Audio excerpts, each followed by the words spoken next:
Matemáticas, em, en donde ella hizo su maestría, posteriormente el doctorado, y ha realizado varias estancias de investigación en el laboratorio, am, por ejemplo, Argonne en Estados Unidos, donde trabajó con nuestro colaborador, profesor Craig Roberts.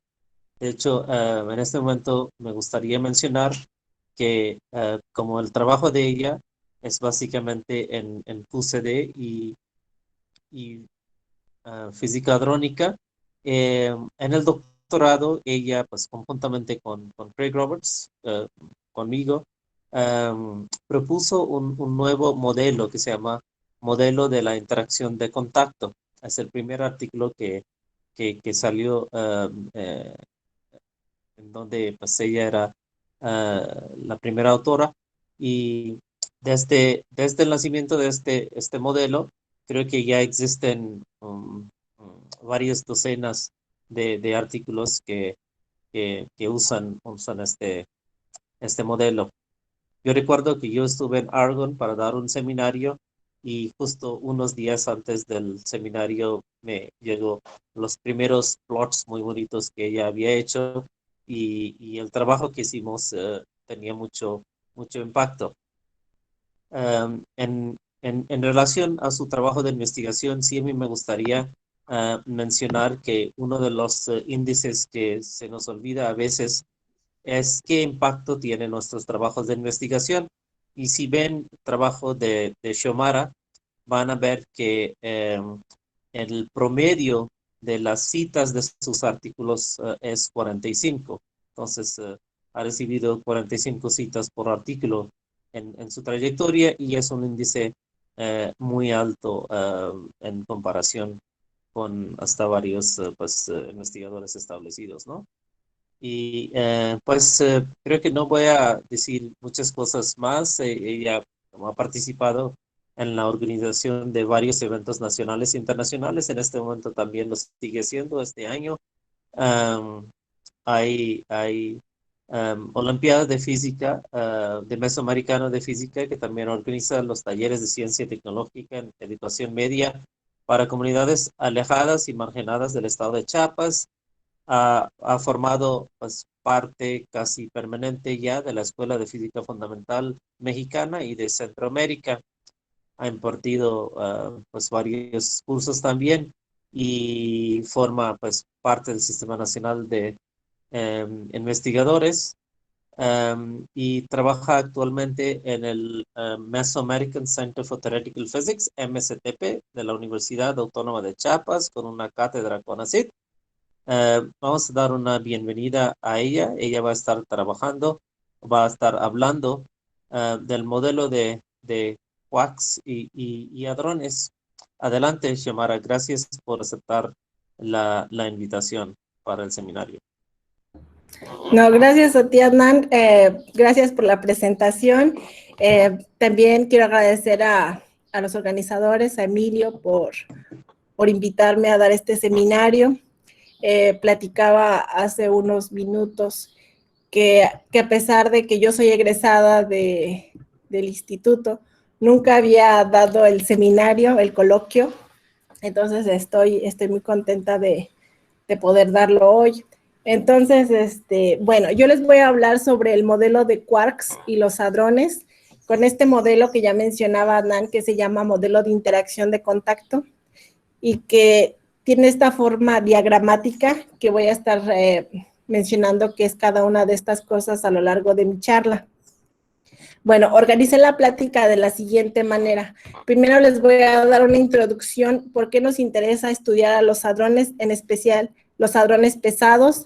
También les voy a decir cómo es que estudiamos a los mesones, que son partículas que están formadas por quarks. También sobre los bariones, que los bariones son partículas que están formadas por 3 quarks. También voy a hablar un poco sobre las parejas de paridad de los mesones y de los bariones, que serán estos. Y finalmente voy a concluir platicándoles un poco de la línea de investigación que estamos siguiendo actualmente en física de partículas en el MSTP. Entonces, bueno, como es una plática de física de partículas, hay que comenzar con el modelo estándar, ¿no? Entonces, lo voy a mencionar muy rápidamente. El modelo estándar está constituido por las partículas que llevan la interacción por el famoso bosón de Higgs, el cual fue anunciado el 4 de julio del 2012 en los experimentos del LHC, los 6 leptones que están aquí y los quarks. Yo me voy a concentrar en los quarks y en las partículas que están formadas por ellos. Las partículas que están formadas por quarks se llaman hadrones. Entonces, estos quarks son estos, el U, el D, el C, el S, el T y el B.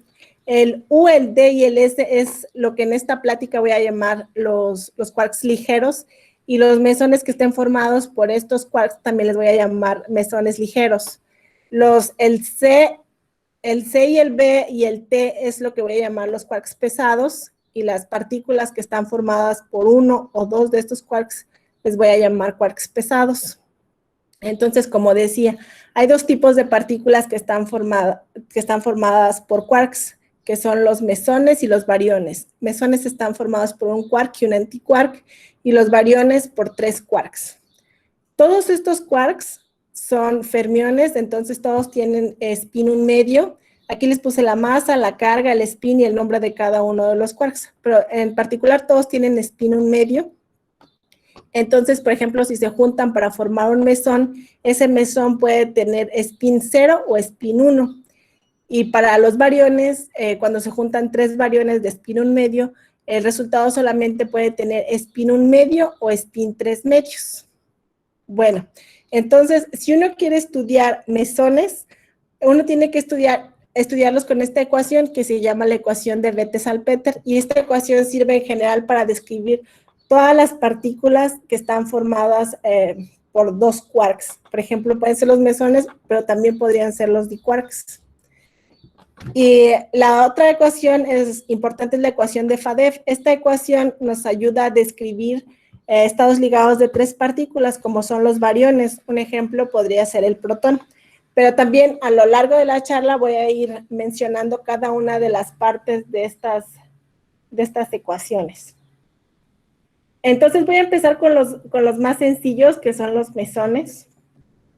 Entonces, los mesones son, por ejemplo, el pión. Por ejemplo, un pión está compuesto de un quark U y un anti-D, el kaón, el Rho. Todos estos son mesones ligeros, pero, por ejemplo, pueden ver este B, que ya está formado por un D y un anti-B. Este ya le llamo un mesón pesado, y todavía está el eta C, que también puede estar formado por un C y un anti-C. También puede estar formado de un B y anti-B. Entonces, otra vez, como les decía, los mesones pueden tener spin 0 o spin 1, y los clasificamos de acuerdo a eso. Por ejemplo, si tienen spin 0 paridad negativa, se llaman mesones pseudoescalares. Si tienen spin 0 pero su paridad es positiva, se llaman escalares. Si tienen spin 1 paridad negativa, se llaman vectoriales. Spin 1 y paridad positiva se llaman axial vector. Ejemplos de mesones pseudoescalares son, por ejemplo, el pión.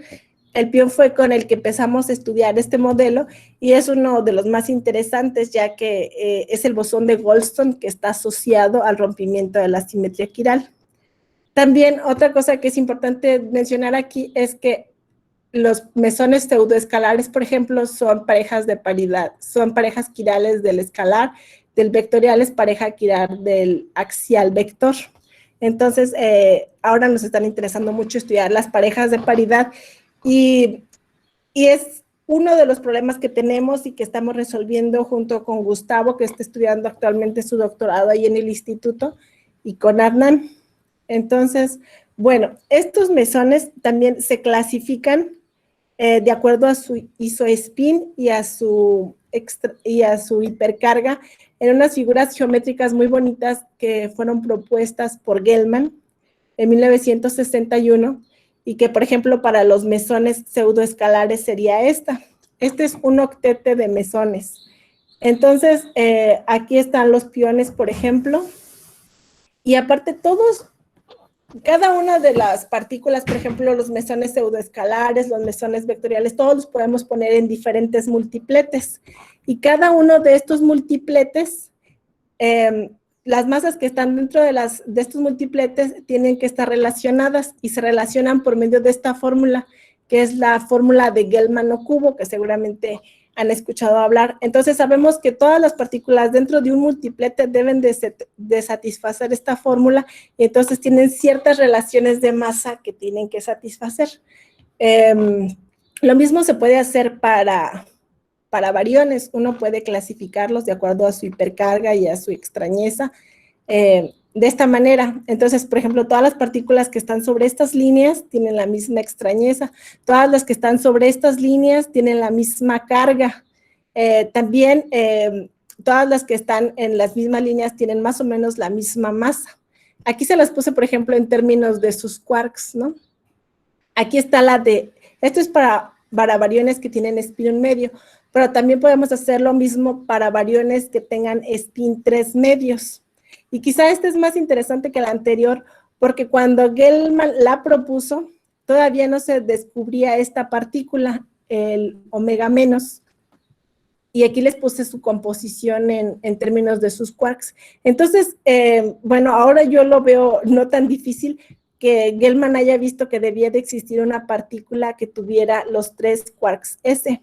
Entonces, él no solo propuso esta partícula que debía de existir, sino también él sabía que gracias a la fórmula de Gell-Mann-Cubo debía de haber ciertas relaciones entre las masas del multiplete. Y sabía, por ejemplo, que la diferencia de masas de aquí a aquí era la misma que la diferencia de masas de aquí a aquí y la misma que la diferencia de masas que debía de haber de aquí a aquí. Entonces, con eso, que es esta fórmula, con eso él podía predecir cuánto debería de ser la masa de esta partícula. Y esa partícula sí fue descubierta en 1964 y constituyó uno de los logros más grandes de este modelo de quarks. Bueno, pero ¿qué pasa? Hasta este momento, si ustedes se fijan, todas las partículas están formadas por quarks ligeros, por ejemplo, UDD, DDD, SS. Pero ¿qué pasa si metemos otro quark? Por ejemplo, que las partículas ahora puedan estar constituidas por U, D, S y C. Entonces, si pensamos en eso, ahora tenemos figuras tan bonitas como estas. Aquí está el multiplete de los mesones vectoriales y aquí el multiplete de los mesones pseudoescalares. La parte naranja sería como si ustedes vieran nada más los ligeros, pero ahora tienen que incluir que también pueden estar hechos de DS, de CS. Entonces, hay que considerar estas figuras que ya son más complicadas. Entonces, otra vez, gracias a la fórmula de Gell-Mann-Cubo podemos extrapolar esos resultados que él tenía y también tenemos nuestras propias relaciones de masa entre cada uno de estos multipletes. Y incluso podemos encontrar relaciones entre un multiplete y otro multiplete. O sea, las masas de estos mesones están relacionadas con las masas de estos mesones gracias a esta fórmula. Y lo mismo puede hacer uno otra vez para bariones. Entonces, esto es, por ejemplo, para los bariones que tienen spin 1 medio, pero lo mismo para bariones de spin 3 medios.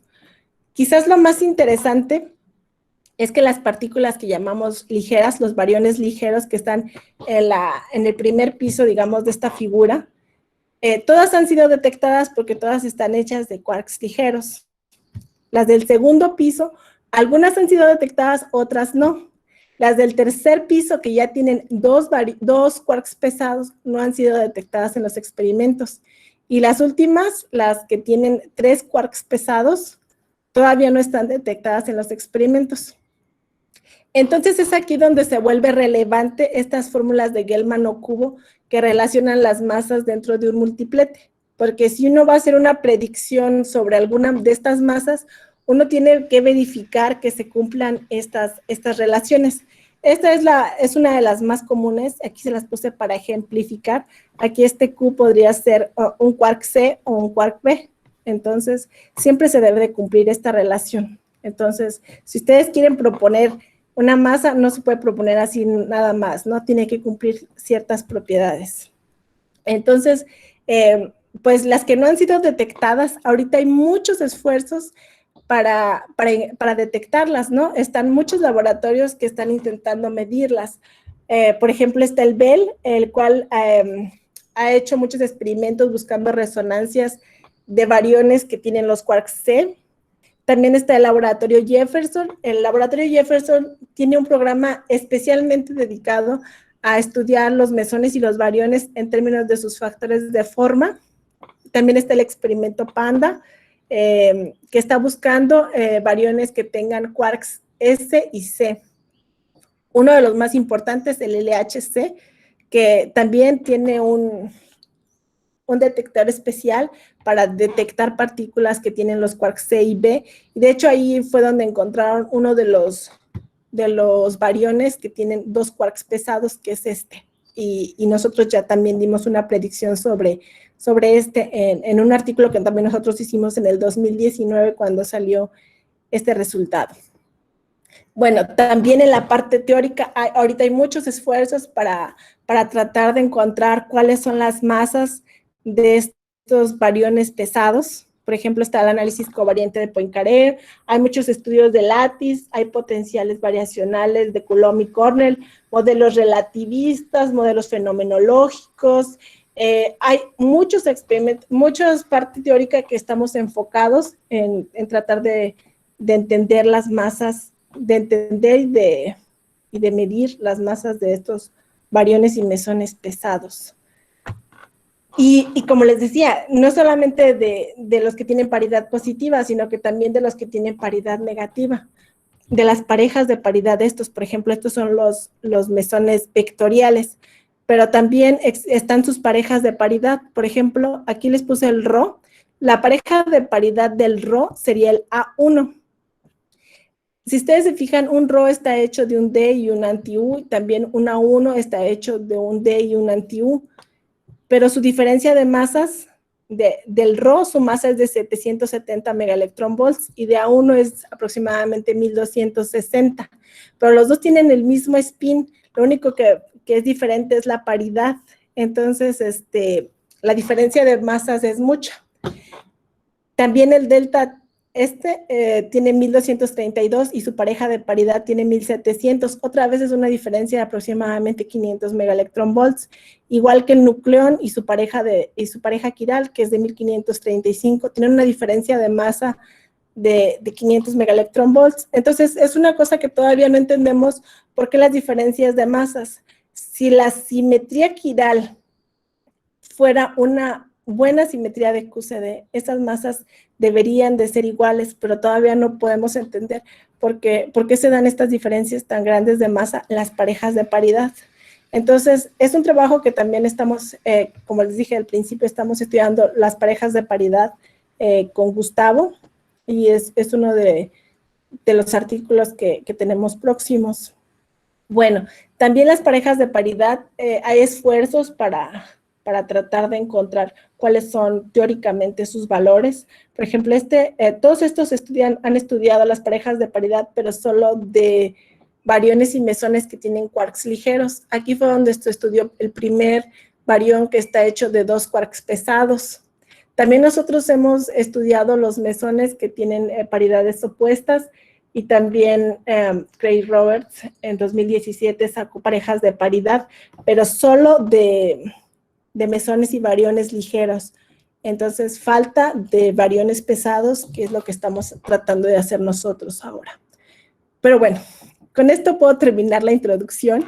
Entonces, ahora sí les voy a hablar de cómo calculamos las masas. Bueno, lo hacemos a través de las ecuaciones de Schwinger-Dyson, que seguramente ustedes ya han escuchado hablar bastante de ellas, entonces voy a pasar rápidamente por aquí. Entonces, solamente voy a decir que este es un propagador completo de un fermión. Este es lo que llamamos el propagador a nivel árbol. Y aquí hay correcciones al propagador del gluón, correcciones al vértice y correcciones al propagador del quark. Así es como se vería en la ecuación. Esta es la energía propia.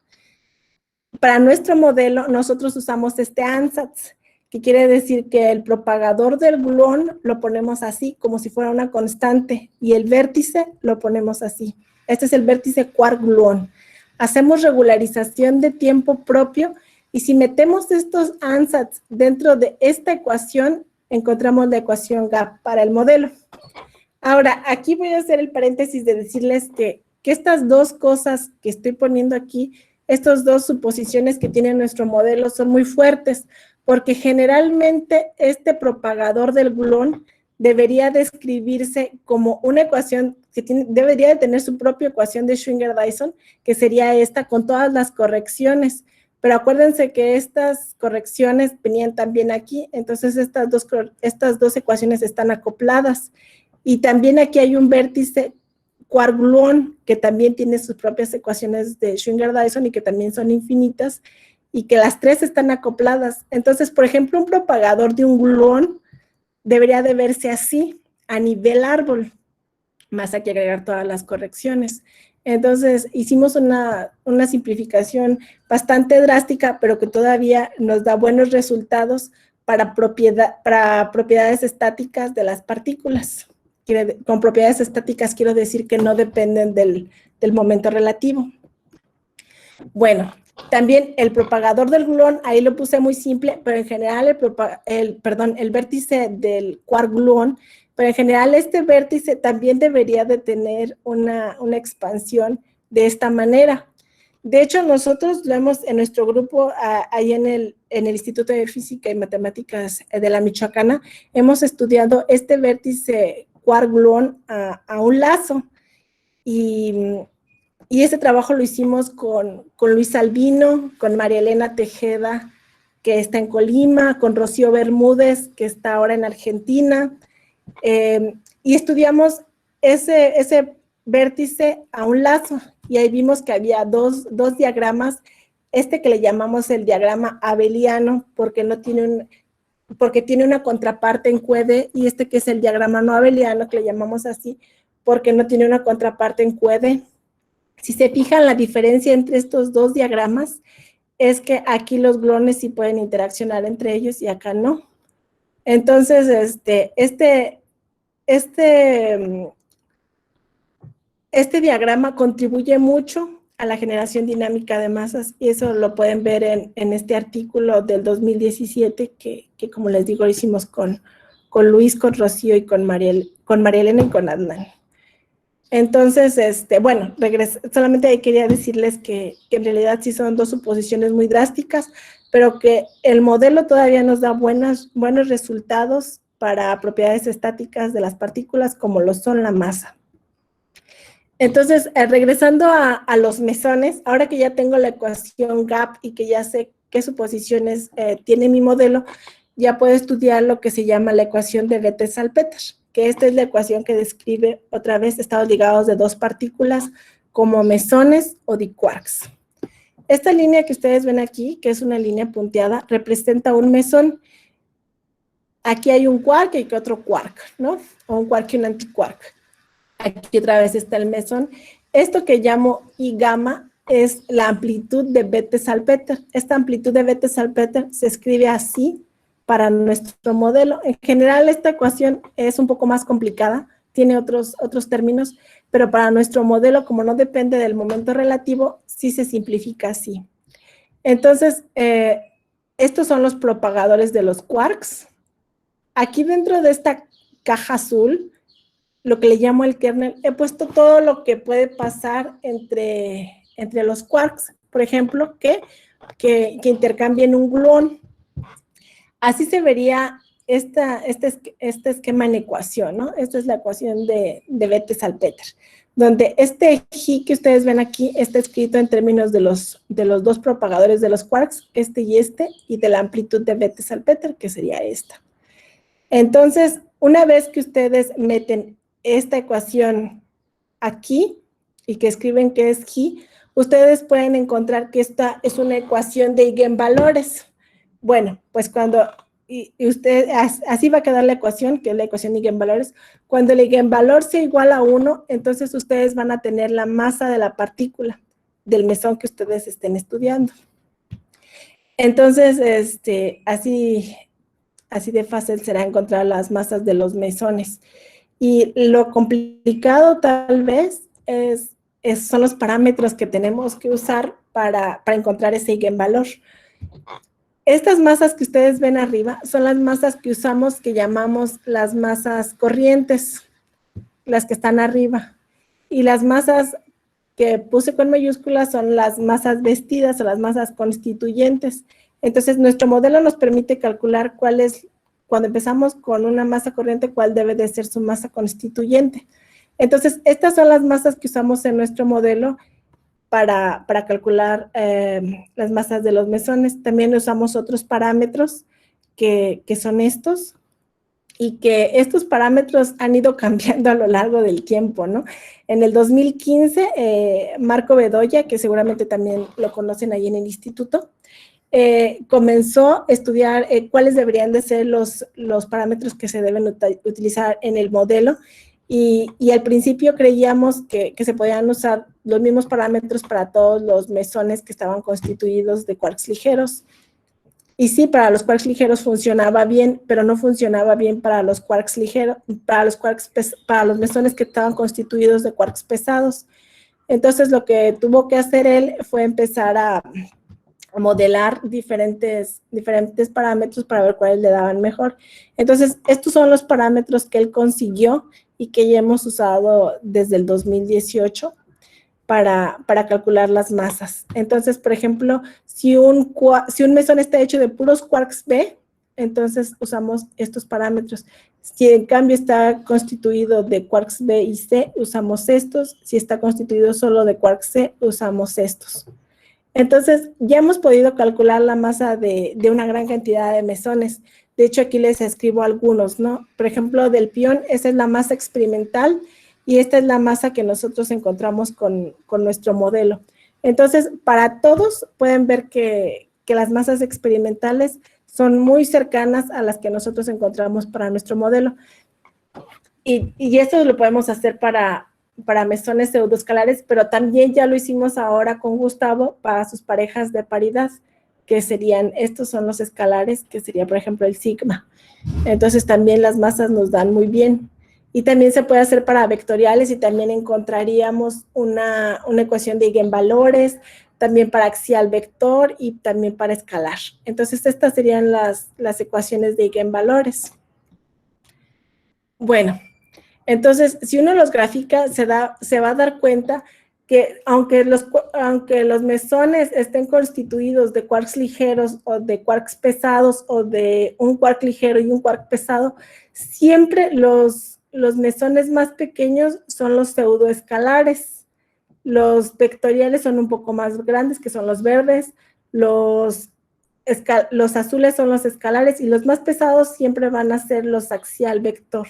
Aunque estén constituidos de los mismos quarks, depende su spin para saber cuál es la masa más pesada, ¿no?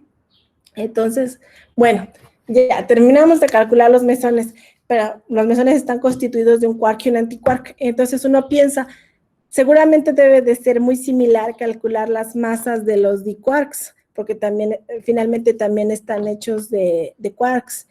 Entonces, la diferencia será que los mesones no tienen color y los diquarks sí. Entonces, a las ecuaciones que ya tenemos, habría que agregarles un factor de color para calcular las masas de ahora los diquarks. Entonces, realmente sí es muy fácil. Una vez que uno tiene la masa de los mesones, es fácil calcular la masa de los diquarks. De hecho, estas son las expresiones, y por ejemplo, si ven, aquí es el kernel, para encontrar la masa de un diquark escalar, y de todas maneras usamos el kernel de un pseudoescalar, solamente le agregamos un término de color. Y de hecho, los mesones y los diquarks tienen algo que le llamamos los diquarks compañeros. Por ejemplo, el diquark compañero del pión es el UD0, pero que tiene paridad positiva. El compañero diquark del Rho es el UD, que tiene spin 1 y paridad positiva, y así para cada uno de ellos.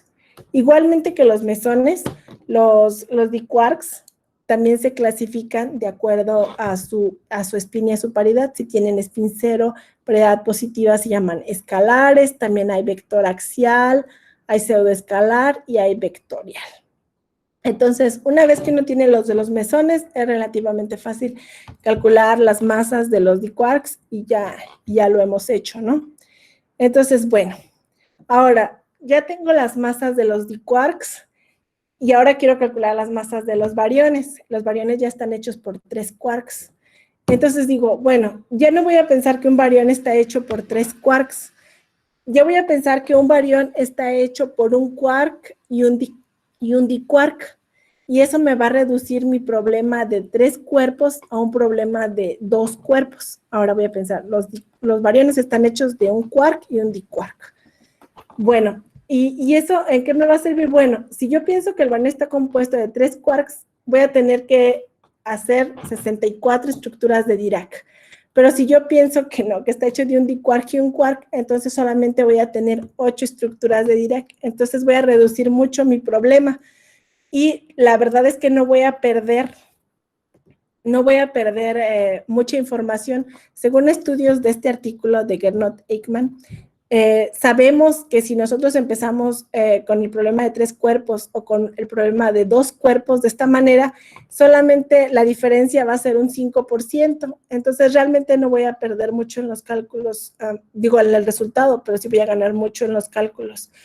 Porque ahorita les voy a decir que calcular la masa del barión de todas maneras no resulta tan fácil, porque el diquark que estoy pensando no va a ser fijo, sino que ustedes pueden pensar que ese barión está hecho de esos 3 quarks, pero puede ser que el diquark esté hecho de los primeros 2 quarks, o puede ser que esté hecho del primero y el tercero, o puede ser que esté hecho del segundo y el tercero. Entonces, en realidad, el diquark que estamos tomando no se toma como fijo, sino que hay que estarlo intercambiando. Aparte, acuérdense que esos diquarks puede que tengan spin 0 o spin 1. También hay que tomar en cuenta todas esas posibilidades. Entonces, bueno, si quiero estudiar entonces bariones, tengo que pensar en la ecuación de FADEF. Pero si se fijan, esta ecuación de FADEF ya está pensada para un modelo quark-diquark. Estas dos líneas representan un diquark, esta línea solo un quark. Y aquí están las 3 que son los 3 quarks.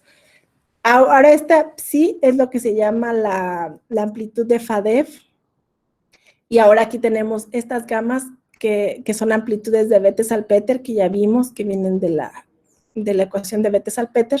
Otra vez aquí está el phi. Ahora este es un propagador de un quark y aquí hay un propagador, pero ahora es de un diquark. Por eso las dos líneas.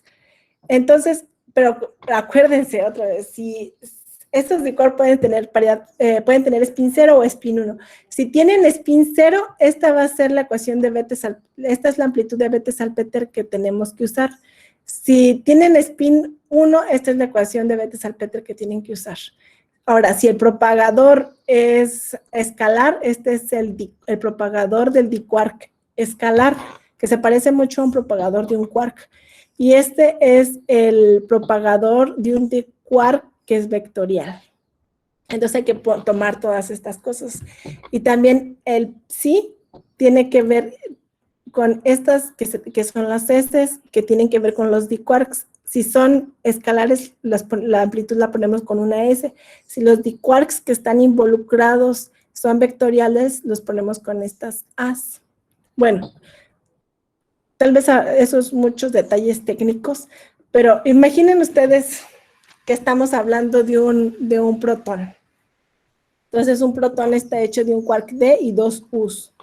Entonces, ¿cuáles son los posibles diquarks que tendría aquí? Pues puede ser que el diquark esté hecho por un UU o puede ser que el diquark esté hecho por un UD.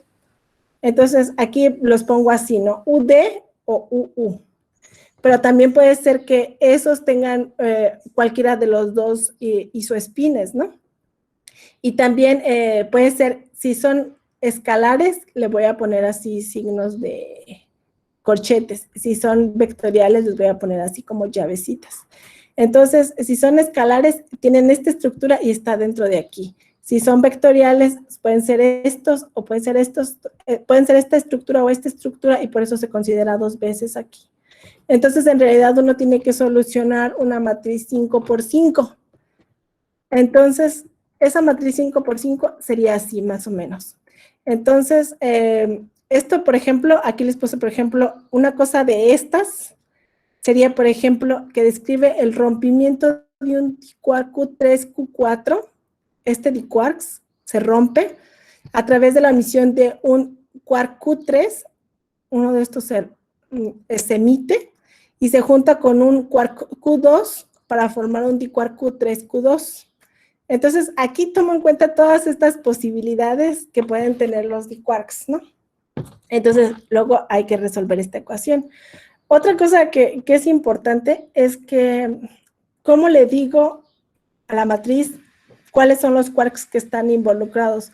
¿Cuáles son de qué están hechos los diquarks? Bueno, eso se hace a través de estas que se llaman las matrices de sabor. Entonces, dependiendo de qué está hecho el diquark y qué spin tiene, uso estas matrices. Estas matrices se construyen a partir de los sabores de cada uno de los quarks. Uno le asigna a cada sabor una matriz y de ahí saca las matrices de los diquarks. Entonces, estos numeritos que están aquí acompañando a estas estructuras tienen que ver con el sabor de los diquarks. Entonces, solamente les muestro aquí cómo hacemos, cómo calculamos cómo calculamos estos diagramas, cada una de esas estructuras. Aquí todo esto es el factor de sabor y aquí son las amplitudes. Estas son las amplitudes de Bethe-Salpeter para cada uno de los diquarks. Aquí están los propagadores y aquí los propagadores de los diquarks.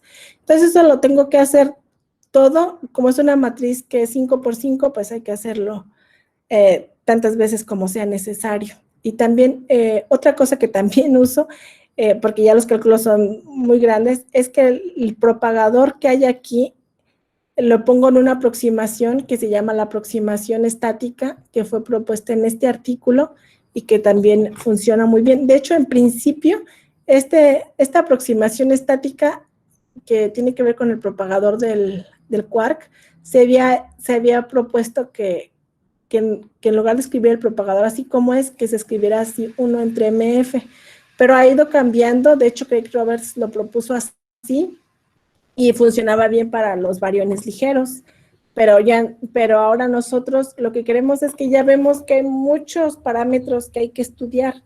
Entonces, lo que quisimos en este trabajo es que quitar este parámetro y dejar que fuera 1 como había sido inicialmente propuesto, y vimos que si lo dejamos 1 funciona bien para los variones que tienen quarks pesados, y entonces ya nos quitamos un parámetro de encima. Antes se había usado, este G lo habían usado igual a 1.18 para el octete de variones y 1.56 para el decuplete. Y ahora nosotros ya para los pesados lo unificamos a 1, ya sea del decuplete o del octete, siempre va a ser 1. Entonces, bueno, eso que hicimos con el protón, lo vamos a hacer con todos los variones, ¿no? Entonces, aquí lo hice para todos los que tienen spin 1 medio, aquí están, y calculamos sus masas. Y, por ejemplo, una que es muy interesante es esta, que es es un barión que está hecho de 2 quarks pesados, que son el C. Este es el resultado experimental, el 3.62, el otro es de Lattice, y este resultado, el experimental, que es 3.62, apenas salió en el 2017, cuando nosotros estábamos haciendo los cálculos. Entonces, con nuestro modelito nos daba exactamente la misma masa que salió en el experimento. Entonces, consideramos que era un muy buen resultado, ¿no? Lo mismo lo habíamos hecho con otros parámetros que Marco había propuesto, que les mostré al principio, y nos dio 3.64. La diferencia entre este y este era que con solamente la masa salía bien, pero no salían bien otras cosas como las constantes de decaimiento y los radios, pero con salían bien la masa y las constantes de decaimiento y otros observables que teníamos. Entonces, aquí están los resultados para muchos de los variones que todavía no se han medido. Entonces, estamos contentos con con el modelo hasta entonces. Y aquí en las últimas dos líneas puse la diferencia que hay entre nuestros resultados y los resultados experimentales. Si se fijan, realmente es muy poco. El mayor error que tenemos es del 6%, ¿no? Y pues es grande porque está constituido de 2 ligeros y 1 pesado. Entonces, bueno, eso mismo se puede hacer para los variones que tienen spin 3 medios. Y de hecho, los que tienen spin 3 medios son todavía más fáciles en este modelo, porque serán difíciles de medir para los experimentales, pero para los teóricos es más fácil calcular estos, ¿no? Por ejemplo, este gamma que está hecho de 3 Bs, ¿cuáles son las posibilidades que tiene para un diquark? Pues solamente, el diquark solamente puede ser un bebé, ¿no? y ese diquark que está constituido por 2 quarks B solamente puede tener spin 1, porque como el spin total de estos debe de ser 3 medios, si ponen un diquark escalar más un quark que tiene spin 1 medio, eso no les va a dar 3 medios. Solamente te puede dar 3 medios si es un diquark vectorial y un quark. O sea, un 1 y un medio para que te dé 3 medios. Entonces, estos resultaron mucho más fáciles de calcular, el que está hecho de 3 Bs y el que está hecho de 3 Cs. Y los que están hechos de 2 quarks pesados también son fáciles de calcular, porque también solamente había 2 posibilidades para los diquarks. Uno era, por ejemplo, para este que estuviera hecho de un diquark BB o de un diquark DB, y los dos tenían que tener spin 1, por lo que ya dije, ¿no? Entonces ahora nada más tenía matrices 2 por 2 y en el mejor de los casos tenía una matriz que era 1 por 1, ¿no? Entonces realmente no fue difícil encontrar la masa de todos estos variones. Entonces, por ejemplo, aquí les puse de los variones más pesados, los que están compuestos de 3 Cs y los de 3 Bs. Aquí hay muchos resultados teóricos para predecir la masa de ese barión. La línea esta azul representa el promedio de todos. Nuestros resultados son el rojo y el azul. Se fijan que el azul está muy cerca del promedio entre todos. Tal vez el rojo es el que se diferencia más. Se ven muy grandes, pero si se fijan de aquí a aquí solamente hay una diferencia de una décima. Entonces, todos los resultados están muy, muy cercanos. Lo mismo para el que tiene 3 Bs. Si se fijan otra vez la línea, representa el promedio. Este es nuestro resultado. Este es nuestro resultado. Entonces está cerca. Y el otro, el que tiene los parámetros pesados, está un poco más lejos, pero nos da otras cantidades que nos parecen interesantes. La línea sombreada representa 20% de diferencia hacia arriba y 20% de diferencia hacia abajo. Entonces, nuestros resultados están concordantes con el experimento. Además, esta amplitud de FADEP nos permite ver cuál es el diquark que más domina dentro del barión, y eso lo puedo ver aquí. Aquí les puse, por ejemplo, para los que tienen spin 1 medio, cuál es el diquark más dominante dentro del barión. También lo puedo hacer para los de spin 3 medios, puedo encontrar cuál es el diquark más dominante. Otra cosa es que no solamente calculé los que tienen 3 quarks pesados, sino también que tengan un solo quark pesado o 2 quarks pesados. Entonces, estos son los resultados y también se puede ver que son muy cercanos a los que, por ejemplo, aquí, que está hecho de 3 quarks C. Este es nuestro resultado con interacción de contacto y este es el resultado de Lattice. Y aquí hay otros modelos, ¿no? Que son los que ya les mostré. Y también para los otros, aquí, por ejemplo, para interacción de contacto, este es 0.55 y para Lattice es 0.52. Entonces, estamos muy, muy cerca de los resultados que hay con otros modelos. Bueno, entonces, como les decía, aquí es donde sí se vuelve relevante que si uno hace las fórmulas estas de Gell-Mann-Cubo, que se deben de cumplir. Entonces, nosotros pusimos todas las masas que nosotros obtuvimos con nuestro modelo dentro de estas fórmulas y vimos que prácticamente sí nos dan 0, ¿no? 0.01, menos 0.04, menos 0.08. Entonces, pues están acorde, ¿no? Bueno, ya que hemos calculado todo esto, hemos calculado con paridad positiva. Ahora, también quiero decir que cuando calculamos variones que tienen paridad positiva, también usamos solamente diquarks que tienen paridad positiva. No pensamos que un barión que tenga paridad positiva pueda estar hecho de diquarks que tengan paridad negativa.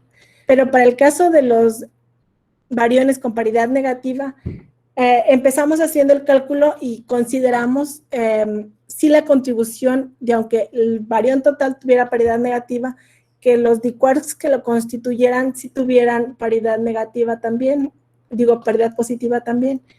Entonces, este es, por ejemplo, para un barión que está hecho de un UCC y que tiene paridad negativa, este sí es para paridad negativa, pero que tiene paridad negativa, entonces consideramos diquarks con paridad positiva y negativa.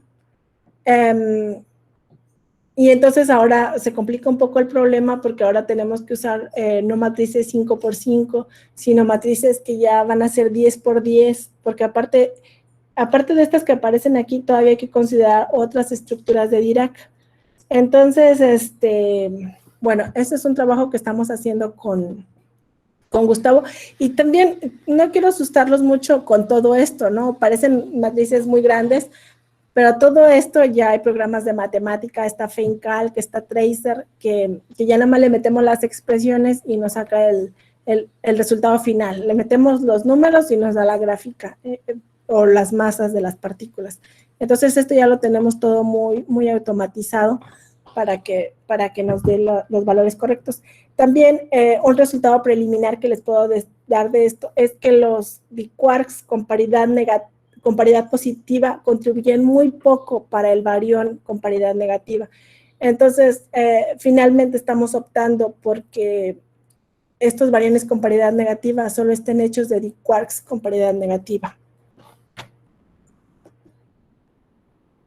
Bueno, ¿todavía siguen todos ahí? Sí. ¿Sí? Ya puedes, si quieres, como te quedan como 10 minutos para terminar 1 hora. Ok. Sí, ya estoy terminando. Entonces, bueno, de hecho, esto es lo último que quería decir, que aquí debe decir conclusiones ya. Entonces, este modelo se ha usado ya para calcular bastantes cosas, un sinnúmero de variones y mesones. De hecho, aquí les doy varias de la bibliografía que han usado el modelo. Y bueno, incluyendo este del 2021 que acaba de salir de Craig Roberts, que calcula algunas de las parejas de paridad. Y bueno, todos estos que ustedes ven aquí y que están en la bibliografía que acabo de mostrar, todos estos ya los hemos calculado con interacción de contacto, todos los pseudoescalares, escalares, vectoriales, axial vector. De hecho, los que tienen SC son los que todavía no calculamos, son los únicos que nos falta de calcular con este modelo de interacción de contacto. Estos, el H1, también todavía nos faltan, estos también nos faltan y estos también nos faltan. Y los que dicen EP todavía no han sido publicados por nosotros, pero ya los tenemos listos, entonces ya los calculamos. Y también de los variones, todos estos hemos calculado ya con interacción de contacto de spin 1 medio y todos estos de spin 3 medios. Nos faltan los de paridad negativa, pero eso es lo que estamos haciendo, que les comento que estamos haciendo. Todos estos que tienen EP son los que estamos próximos a calcular. Seguramente se preguntarán si lo mismo se puede hacer para tetraquarks.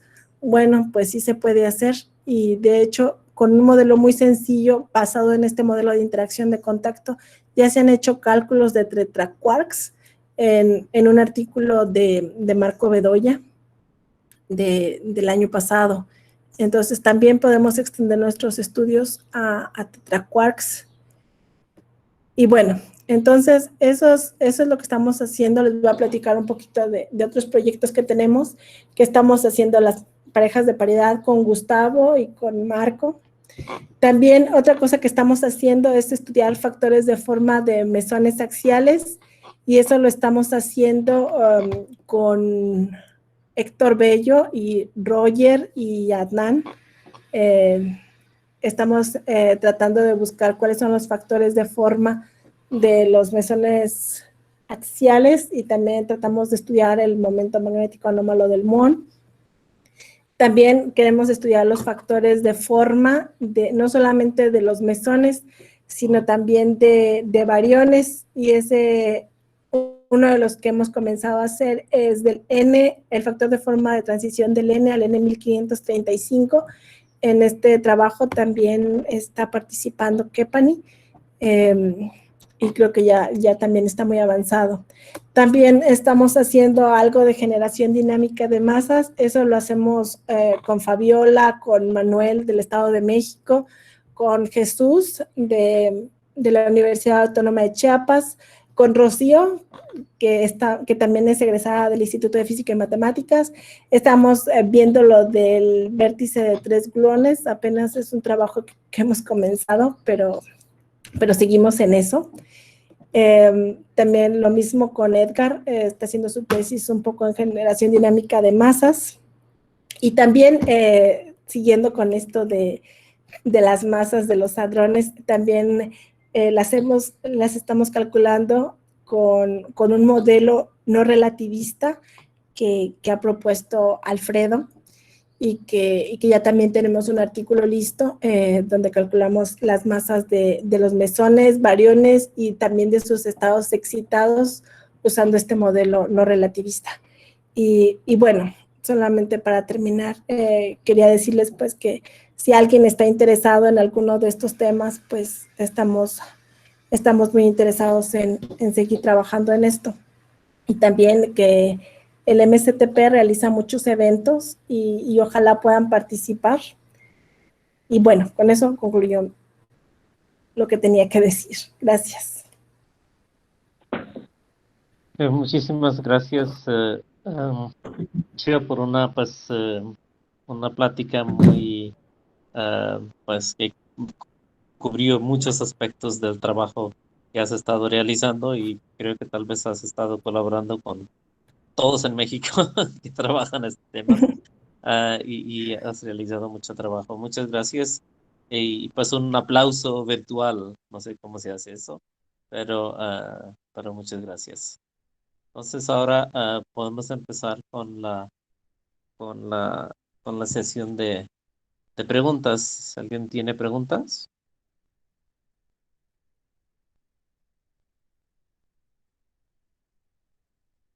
Sí, Ángel, creo que levantó la mano. Hola, ¿qué tal? ¿Sí me escuchan ahí? Sí, te escuchamos. Perfecto. Sale, muchas gracias, primero que nada, Xiomara, por la plática. Yo tengo una pregunta. Cuando fijas los diferentes parámetros para predecir las masas de mesones y bariones, veo que utilizas una masa de corriente, de quark up y down, muy grande, ¿no? Está sobre 7 megaelectronvolts. Bueno, es grande en comparación casi con cualquier esquema, ¿no? Con MVBAR o MOM. ¿Y hay alguna razón de que tenga? Bueno, entiendo que es un parámetro libre dentro de tu modelo, pero no sé, ¿hay alguna, no sé si hay alguna razón para que sea tan grande? O no sé, ¿Cuál alguna más me intuición por ahí. Estos son los parámetros. Ajá, aquí tienes la MU, la minúscula, que es 7, bueno, me imagino que son 7 megaelectronvolts, ¿no?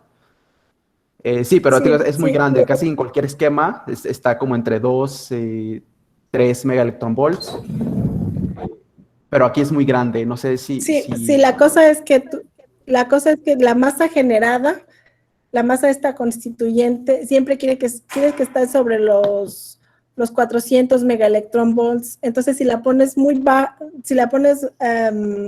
más chica, no te va a dar los 400 megaelectronvolts. De hecho, la masa que utilizas en todo el cálculo es la masa generada, no la masa chiquita, ¿no?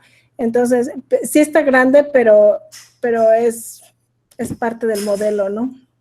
Ok, que y tienes. esta masa, entonces la mayúscula es la constituyente ya, ¿no?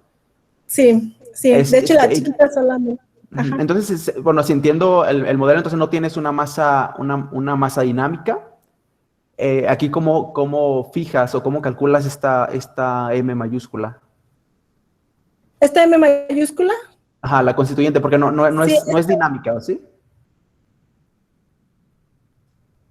sí, perdón, no te Sí, entendí. sí, es Ah, dinámica. sí, ajá, Es usando la ecuación de Gap. Sí, sí, esta M la calculamos usando la ecuación de Gap. ok, vale, vale, vale. Ok, sí, solo estaba un poco confundido, entonces ya. Sí, sería todo, entonces ya. Gracias. Ujú.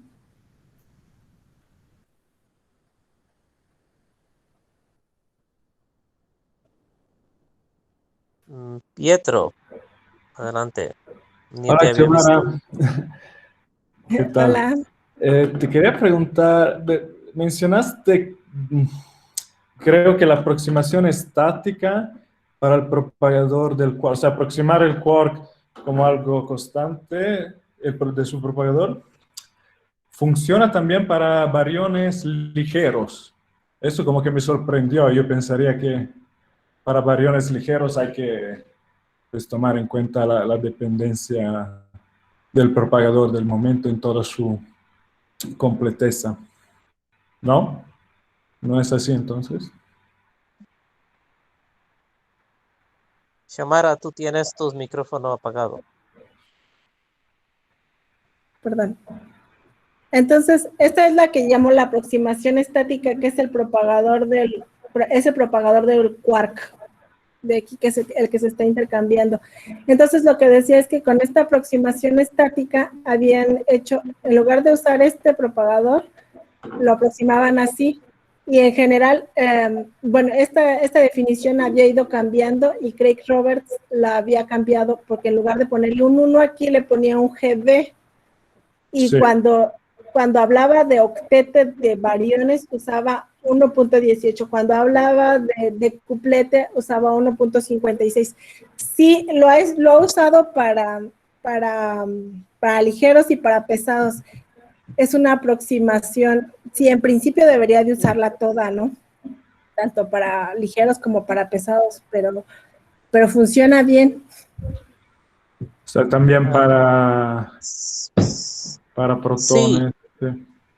sí, Pietro, yo creo que tú estás diciendo como que, bueno, no es exactamente seguro qué es lo que estás diciendo, Pietro, pero como este modelo, pues lo usamos básicamente para cálculo de los observables estáticos como masas. Ah, una cosa es que la dependencia funcional sobre el momento realmente no juega casi ningún papel importante porque solo estamos en el régimen infrarrojo, ¿ok? Y sí, pues completamente quitar la dependencia sobre el momentum hasta la parte de P/.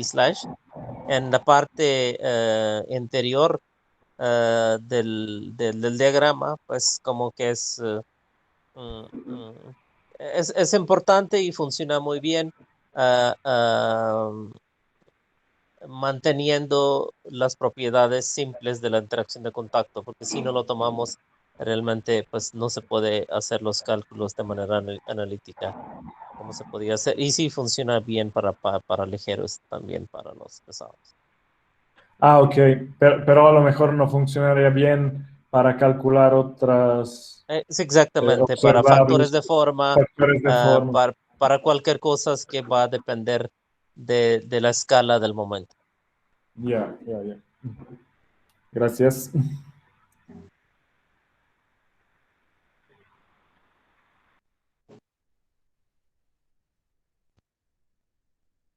¿Alguna otra pregunta?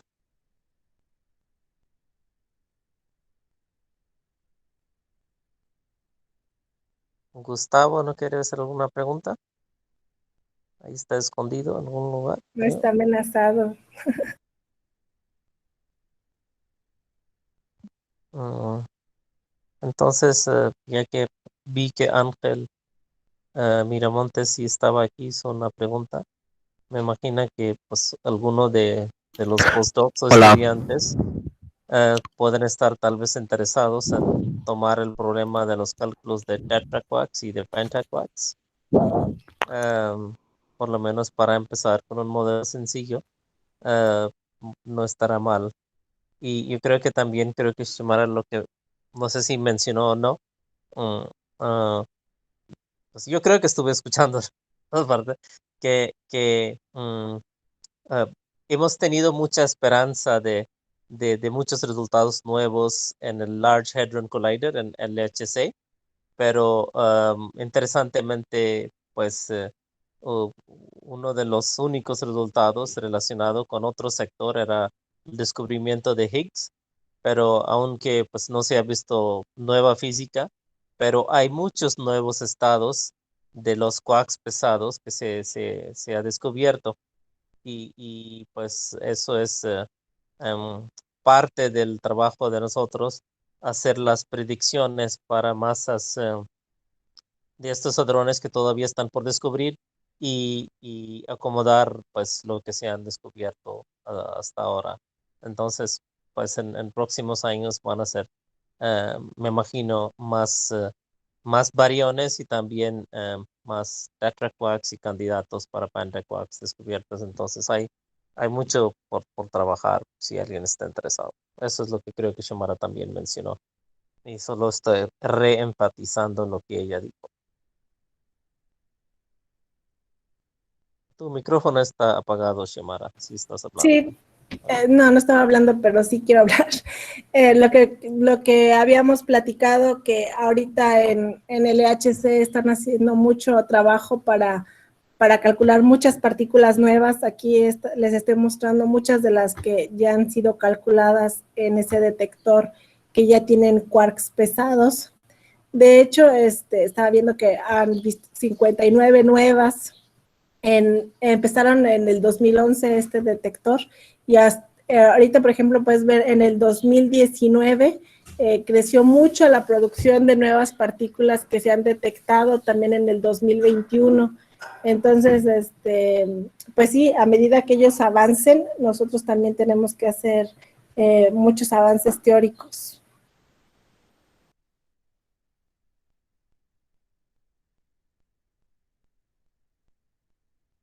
Bueno, eso es lo que quería decir. Creo que Gustavo tenía algo. Hola, nada más quería como una pregunta. ¿Sería de alguna manera para ver dentro de los variones cómo es que en esta matriz que consideramos en la interacción entre los dos diquarks o todas las posibles combinaciones de diquarks, para ver cuál de estas, de que un diquark cambia a otro diquark, es más importante, no sé si me explico, o más notoria, alguna manera de ver eso? ¿Cuál es el que contribuye más a la masa del barión, ¿no? Lo que ya habíamos platicado, que las amplitudes de FADEF te dan un numerito cuando el eigenvalor es igual a 1 y esas te dicen, pues la probabilidad, no exactamente tiene que ser algo ya hecho, ¿no? Sino la probabilidad de que el diquark que más contribuya a la masa sea ese, ¿no? Sí, eso es en cuanto a lo que a eso, pero me refería más al hecho de que qué cambio es el que está sucediendo más, sino entre, ajá, pero no sé si sea posible ver eso en este modelo, como de todos los diquarks posibles, qué cambio está sucediendo más entre los mismos diquarks, qué quark se está intercambiando más y esas cuestiones. No, solamente puedes ver lo de la masa. No Ok, puedes, no. gracias. Gustavo, tu pregunta era en relación con transiciones, ¿no? Mm, de un tipo de barión a otro tipo de barión y cuando viene un... I don't know exactly what you're saying. Creo que Gustavo, si yo te entendí bien lo que me estás preguntando, a ver, déjame ver dónde está la diapositiva. No, estaba más adelante. Es aquí, ¿no? Bueno, no sé, sí me estoy escuchando, ¿verdad? Sí, sí se escucha. Entonces, lo que tú dices es aquí, donde decimos que esta cosa representa el rompimiento de un diquark Q3, Q4 a través de la emisión de un quark Q3, el cual se junta con un Q2 para formar un diquark Q3, Q2. Tú lo que preguntas es si podemos saber cuál es el intercambio que más puede ocurrir, ¿no? Sí, más ¿O no? a eso. Sí, solamente quería saber si era ese, pero mi respuesta sigue siendo la misma. No podemos saber. Gracias.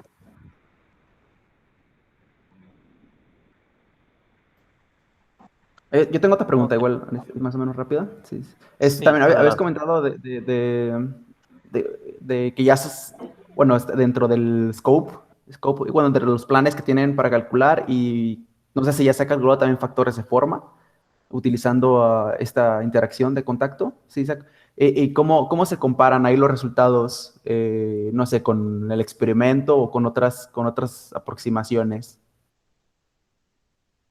Sí, de hecho, comenzamos calculando el factor de forma elástico del pión. Fue el primer artículo que sacamos y en ese artículo, si tú lo lees, te vas a dar cuenta que el modelo es válido, pero para momentos muy pequeños para momentos muy pequeños. Entonces, lo que sí es que el modelo sí te puede dar bien la razón entre dos factores de forma. Y eso también lo vimos cuando calculamos los factores de forma elásticos del Rho. Y sí, también ahorita lo que estamos haciendo con Roger, que creo que mencioné, es calcular factores de forma de mesones que están hechos de un quark pesado y uno ligero con este modelito. Y pues sí, a futuro también queremos hacerlo para variones. Pero como decía, y que siempre he sido, bueno, no quiero decir criticada, pero sí, este modelo sí puedes calcular factores de forma y los puedes extrapolar para momentos muy grandes, pero son válidos para momentos muy pequeños. Pero sí, la razón entre dos factores de forma sí te va a dar correcta. Ok, ¿y cuál sería la razón por la que solo funciona a rangos muy pequeños? ¿Es por utilizas esa aproximación del propagador? Ok, no. Sí, es porque en general tu ecuación gap, tú para obtener esa ecuación gap utilizas dos ansatz, ¿no? Que son muy fuertes, como ya había dicho. Entonces, en general, esa función de masa decae como 1 entre p cuadrada. Pero para el modelo de interacción de contacto no, la masa que tú generas es una constante. Entonces el modelo solamente es válido para momentos muy pequeños. Ok, ya entiendo. Muchas gracias. Sí, eso es en una parte, Ángel trae como, pues, estoy diciendo básicamente lo que Pijomara dice, pero como moderador también quiero decir algo, ¿no? Entonces simplemente estoy repitiendo lo que dice. Entonces no hay dependencia de momento del gluon propagator ni del quark propagator. Entonces, básicamente, estrictamente, tú puedes calcular solamente las propiedades de infrarrojo bien. Y de hecho, el primer cálculo que hicimos sobre Pion Transition Form Factor, lo que habíamos hecho es justo porque cuando salieron resultados de Babar en 2010, que casi no, parecía que no estaban de acuerdo con el UCD perturbativo. Entonces había una gente, incluyendo Radiushkin, que empezó a decir que tal vez la interacción no es en el UCD perturbativo de los piones, pero parece más a una interacción de contacto que no tiene dependencia sobre el momento. ¿Okay? Entonces hicimos este modelo para hacer el cálculo dentro de la interacción de contacto y decir que los resultados de esto realmente no estaban de acuerdo para Q cuadrados muy grandes para cualquiera de los form factors que se conocían. Entonces, las ideas de Radiushkin no podían ser correctos y de hecho también hasta de cierto punto decimos que los resultados de Babar no eran muy confiables para este factor, de forma que después más o menos se confirmó en los experimentos de Bell y posteriormente los cálculos de Keppeny con full QCD.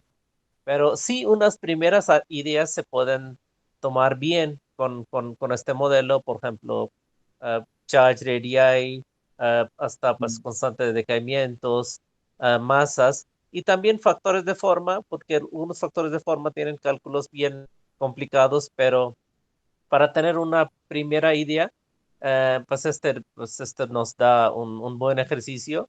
Y también, como mencionó Xiomara, que algunas razones de factores de forma están de acuerdo con los resultados de Perturbative QCD, ¿no? Ok, sí, muy bien. Pues esto es todo lo que quería decir. ¿Algo tú quieres agregar más, Shio? No, creo que... Ok, muy bien, perfecto. Pues yo creo que pues ya excedemos bastante a tiempo. Había muchas preguntas, mucho interés. Gracias, Xiomara, por tu participación, aceptar la invitación de dar este coloquio. Gracias a todos los asistentes que participaron. Y pues si no hay más preguntas, por lo pronto, pues terminamos este coloquio agradeciendo a Xiomara nuevamente. Y pueden contactar a ella, es muy accesible cuando quieren. Yo tengo su contacto y también pueden conseguir con cualquiera de sus colaboradores. Pues muchas gracias, Xiomara. Muchas gracias. Gracias a todos. Y sí, contáctenme si quieren calcular tetraquarks. Ok, muy bien. Muchas gracias. Hasta luego. Gracias, Xiomara. Bye. Adiós. Hasta luego, Xiomara. Muy buen fin de Adiós. semana. Muchas gracias.